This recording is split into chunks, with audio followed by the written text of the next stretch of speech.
একদম টোটাল গজামিল করেছে। কারা করেছে আমি জানি না, বাট বিহাইন্ড ইট তো আমি জানি আসিফ নজরুল অনেক দিন থেকে এইগুলি সব করতেছিল। সো কোয়েশ্চেন ইজ, আপনি you can't expect anything from this government.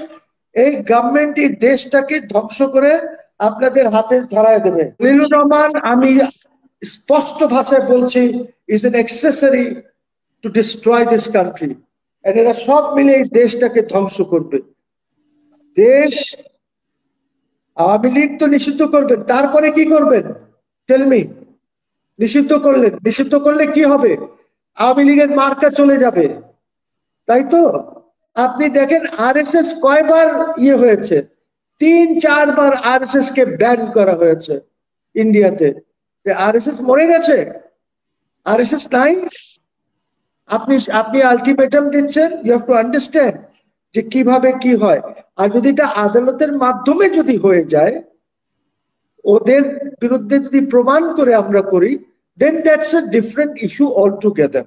তাহলে কিন্তু ওরা বাংলাদেশ আওয়ামী লীগ ব্যানারে কোনো সময় করতে পারবে না। আমি মুসলিম লীগের স্ট্যান্ড ইজ ভেরি সিম্পল। বাংলাদেশে মুসলিম লীগকে ভেঙে আওয়ামী লীগ সৃষ্টি হয়েছে। আওয়ামী লীগ সৃষ্টি হওয়ার পর বাংলাদেশ মুসলিম আওয়ামী লীগ, তারপর এটা ভেঙে আওয়ামী লীগ করা হয়েছে। সো মুসলিম লীগের এটা যে আমি তো অরিজিনাল দল, মুসলিম লীগ ইজ দি অরিজিনাল দল।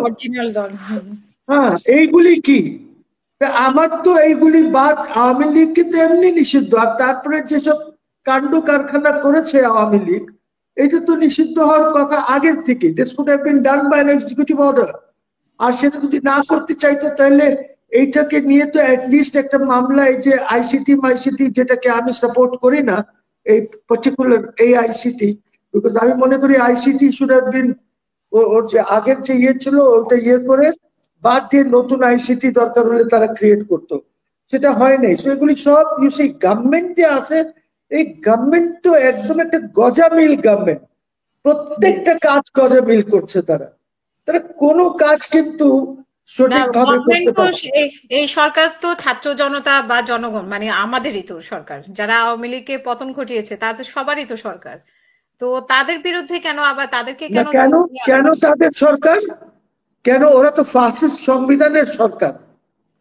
এই সংবিধান ওইটা হতো আমাদের সরকার যদি এটা রেভলিউশনারি গভর্নমেন্ট বা ওরকম কিছু করা হতো। This is not so. এটা সংবিধানের আন্ডারে তারা ম্যানিপুলেটেড সরকার, ম্যানিপুলেটেড ওই যে কি বলে রেফারেন্স, রাষ্ট্রপতির রেফারেন্স দ্বারা এই সংবিধান ক্রিয়েট করা হয়েছে। রেকর্ডে কোনো রেফারেন্স নাই। আমি তো মামলা করে রেখেছি, 22 তারিখে আমার মামলার হিয়ারিং আছে, 22শে June. We will see. Let the Supreme Court present the reference. Let them present the opinion given by the Supreme Court. একদম টোটাল গজামিল করেছে। কারা করেছে আমি জানি না, বাট বিহাইন্ড ইট তো আমি জানি আসিফ নজরুল অনেক দিন থেকে এইগুলি সব করতেছিল। সো কোয়েশ্চেন ইজ, আপনি you can't expect anything from this government. এই গভর্নমেন্ট এই দেশটাকে ধ্বংস করে আপনাদের হাতে ধরায় দেবে। ধরেন বাংলাদেশকে, এই হলো আপনার বাংলাদেশ। করিডোর দিচ্ছেন, আপনি জনগণের সরকার, আপনি আমাদের জায়গা জমি দিয়ে দিচ্ছেন 33-34 কিলোমিটার, তারা আমাদের ঘরে ঢুকে পড়েছে। আর আপনি most of them are Buddhist. এই যে কি আরাকান আর্মি, আপনি মিয়ানমারের সাথে একটা দণ্ড নিয়েছেন। কালকে আপনার দেশে এখানে একটা কিছু নিয়ে American planes have landed in Dhaka. What is happening? What is Khalilur Rahman doing? Khalilur Rahman তো is an accessory of a conspiracy. Khalilur Rahman, আমি স্পষ্ট ভাষায় বলছি, is an accessory to destroy this country. এরা সব মিলে এই দেশটাকে ধ্বংস করবে। দেশ, আওয়ামী লীগ তো নিষিদ্ধ করবেন, তারপরে কি করবেন? টেলমি। নিষিদ্ধ করলে কি হবে? আওয়ামী লীগের মার্কা চলে যাবে, তাই তো? কিন্তু তারা ইন্ডিপেন্ডেন্টলি কি দাঁড়াতে পারবেন না? আপনি যদি লোকজনকে নাম নিয়ে যদি না করেন, পাকিস্তান আমলে I think my friend Farhad Hossain will remember that there was a law যেটা করা হয়েছিল, ইপটো ইপটোতে এইসব যাদেরকে মনে করা হয়েছিল যে এরা দেশদ্রোহী, যেমন সিন্ধু দেশ আলাদা করার জন্য এখানে একটি ইয়ে ছিল। তো এই জিনিসগুলি আপনি দেখেন, আপনি লোককে, আমি ধরেন ফর এক্সাম্পল আজকে বাংলাদেশ মুসলিম লীগ নিষিদ্ধ হয়ে গেল, কি হবে? আমি কি ইলেকশন করতে পারবো না? আমাকে তো নিষিদ্ধ করতে হবে আপনাকে। ওই ইন্ডিভিজুয়ালস যারা এই অ্যাকশন, এই অ্যাক্টস গুলি করেছে ওদেরকে নিষিদ্ধ করতে হবে, রয়্যাল এজেন্টসদেরকে নিষিদ্ধ করতে হবে আপনাকে। আওয়ামী লীগকে শুধু নিষিদ্ধ করলে আওয়ামী লীগের মার্কা চলে গেল। কিন্তু এর আগে তো হাসিব আব্দুল্লাহ যেটা বলেছে রয়ের এজেন্টদের সাথে বা ভারতের সাথে 23টি মিটিং এর কথা বলেছে, এটা যদিও পরে আর ক্লিয়ার হয়নি কাদের সাথে কি হয়েছে, বাট 23টি মিটিং এর কথা তো উল্লেখ করেছিল। কি বলেছে?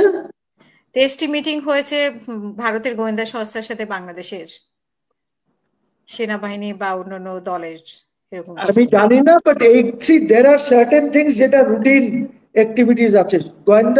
গোয়েন্দা যারা করে ওদের সব সময় কিন্তু অন্য দেশের গোয়েন্দাদের সাথে রেগুলার মিটিংস হয়। It's nothing new, they are always in touch. আপনার এই যে ইন্টেলিজেন্স আদান প্রদান হয়, যদি আমরা মনে করি যে আমাদের গোয়েন্দাগুলি তারা অন্য দেশের গোয়েন্দার সাথে কথা বলছেন না, তাহলে আমরা লিভ ইন ফুলস প্যারাডাইস। গোয়েন্দা যারা করে they collect information from anywhere and everywhere, এবং আমাদের যারা গোয়েন্দা ইসে আছেন ডিজিএফআই টিজিএফআই, তারা রেগুলারলি তাদের এই যে বিদেশে যে ডিজিএফআই লোকজন বসে আছে তাদেরকে বিভিন্ন এমবেসিতে দেওয়া হয়। কেন দেওয়া হয়? ওইখানে কি শুধু পার্টি আর মদ খাওয়ার জন্য? তা তো না। They have a very important role to play.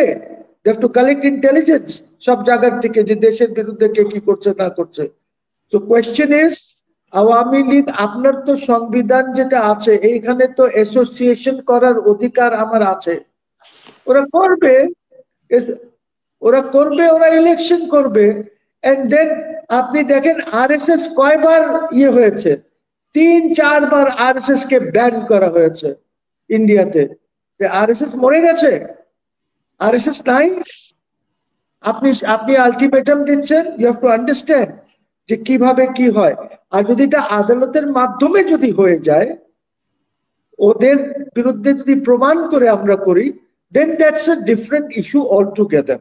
তাহলে কিন্তু ওরা বাংলাদেশ আওয়ামী লীগ ব্যানারে কোনো সময় ইয়ে করতে পারবে না, যতক্ষণ পর্যন্ত আপনার আপনার কোর্টস গুলি সেট সাইড না করে। অসংখ্য ধন্যবাদ। সবকিছু বুঝতে পারে। থ্যাংক ইউ, ধন্যবাদ।